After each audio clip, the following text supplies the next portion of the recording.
Sarong nanluluyang lalaking bottlenose dolphin ang napadpad sa baybayon kan Barangay San Sebastian, Lagunoy, Camarines Sur. Pasado alas 7 nin aga kan nakaaging Martes. Binawian man sa natulos nin buhay ang dolphin na may labang 2.5 metro asin may gabat na 190.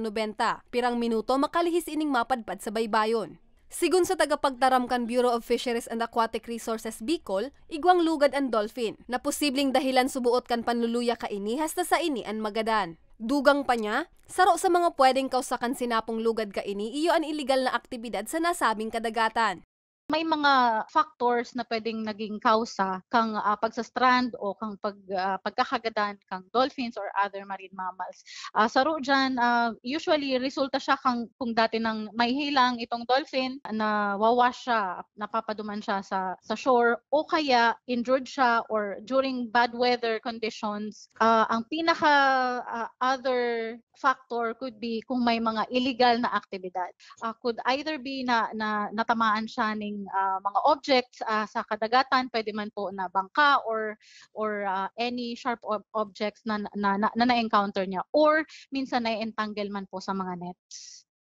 Tulos man na inilubong sa nasambit na barangay ang dolphin. Sa Daet, Camarines Norte, sarong gada na male sea green turtle ang nadukayan man sa baybayon kan Bagasbas Beach pasado alas 4:30 nin hapon kan nakaaging Sabado. May laba ining 50 inches asin lapad na 48 inches.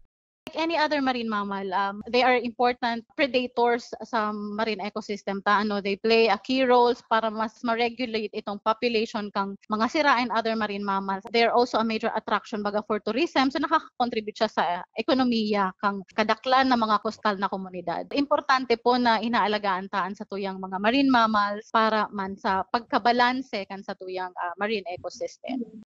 Katakod ka ini, nangapoda ng opisina sa mga parasira asin sa mga residenteng hararani sa dagat na tulos na ipaaram sa BFAR o sa iba pang nakakasakop na opisina ang mga siring na insidente o in kaso may mahiling na napadpad na dolphin o turtle sa mga baybayon o anuman na mga endangered species. Ngani tulos ining matawan ng tamang asistensya o pagpangataman. Para sa mga baretang tatak Bicol, Jennifer Pulinar.